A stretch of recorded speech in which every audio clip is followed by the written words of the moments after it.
அதாவது 100ல 90 இல்லைங்க 10 நிறைவேற்கிறாங்களான்னு கூட கேட்டோம். அதாவது படிச்ச பிள்ளைங்க ஸ்கூலுக்கு போற பிள்ளைங்களுக்கு சைக்கிள் மடிக்கணனே கொடுத்துட்டு இருந்ததை நிப்பாட்டினார். கருவுற்ற தாய்மார்களுக்கு சத்துணவை கொடுத்துட்டு இருந்ததை நிப்பாட்டினார். குழந்தை பிறந்த பிறகு கொடுக்கக்கூடிய கிட்ட வர்த்தி இல்லாம கொடுத்துட்டு இருக்காரு. ஊட்டச்சத்து 16 வயசு இளம் பிள்ளைங்களுக்கு ஸ்கூலுக்கு வந்து கொடுத்துட்டு இருக்கிறத நிப்பாட்டார். பயிர் வகைகள் பாதாம் அதெல்லாம் வந்துட்டு நிப்பாட்டார். குழந்தைங்க பிறந்ததுக்கு அப்புறம் தாய்மார்களுக்கு ஊட்டச்சத்தை நிப்பாட்டினார். அப்புறம் குழந்தை பிறந்து முடிச்சு 1 வயசு வரைக்கும் அந்த பிள்ளை ஸ்ட்ராங்கா இருக்கணும்னு ஊட்டச்சத்து கொடுத்து நிப்பாட்டினார்.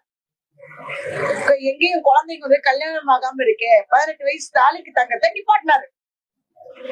அப்போ முதியோர் இல்லத்துக்கு முதியோர் இருக்க வேண்டாம், வீட்லயே இருக்கட்டும், அவங்களுக்கு ஒரு செலவுக்கு மாசம் அவங்க மருத்துவ செலவுக்கு வச்சுக்கலான்னு இருந்த 1000 ரூபாவை நிப்பாட்டிட்டாரு. அப்ப இதெல்லாம் நிப்பாட்டி இருக்காருங்க, செய்யல. அடுத்து ஒரு குடும்பத்துக்கு அந்த 1000 ரூபாய் போதுமா? முதியோருக்கு பென்ஷன் கிடையாது, அந்த ஒரு குடும்பம் 1000 ரூபாய் வச்சு எத்தனை பேர் சாப்பிடுவாங்க? அதே மாதிரி பிள்ளைங்களுக்கு படிப்பு வசதிக்கு என்ன சொன்னாரு? எல்லா பெண்களுக்கும் நான் காசு கொடுக்குறேன். கொடுக்கலங்க, நீங்க வேணா கேட்டு பாருங்க, கொடுக்கல. அடுத்து அந்த இப்ப பொங்கலுக்கு கொடுத்தாரா? கொடுக்கல. டாஸ்மார்க்க மூடுன்னு சொன்னாரு, எங்கெங்க அவரை காணோம், ரொம்ப நேரமா தேடிக்கிட்டு இருக்கும். டாஸ்மார்க்னால எத்தனை பேரு செத்து போறாங்க பிள்ளைங்க. இன்னொன்னு கஞ்சா பெருகி இருக்குங்க. தப்பா நினைக்காதீங்க. எப்ப எல்லா தாய்மார்களும் உங்க பிள்ளைகளுடைய பள்ளிக்கூட பைகளை செக் பண்ணுங்க. அதுல குளிப்புன்னு ஒண்ணு பேரு, தலகாணின்னு ஒண்ணு பேரு, அப்புறம் அது மாதிரி சின்ன சின்ன வஸ்துக்கள் வந்து மிட்டாயி வடிவில் குழந்தைகள் 6ஆம் கிளாஸ் குழந்தைங்கள்ல இருந்து பாதிக்கப்படுறாங்க. அது உதடுக்கடியில வைக்கிறது.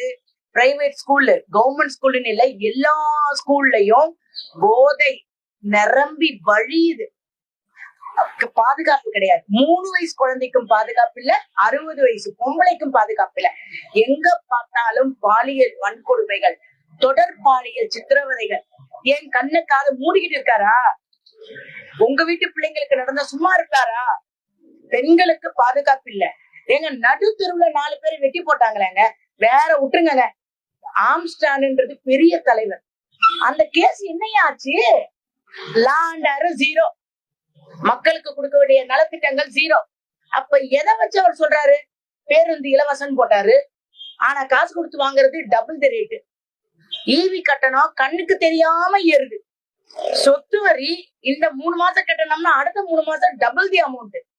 அப்ப பிச்சை எடுக்கிற நிலைமையில் நான் இங்க இருக்கிறோம்.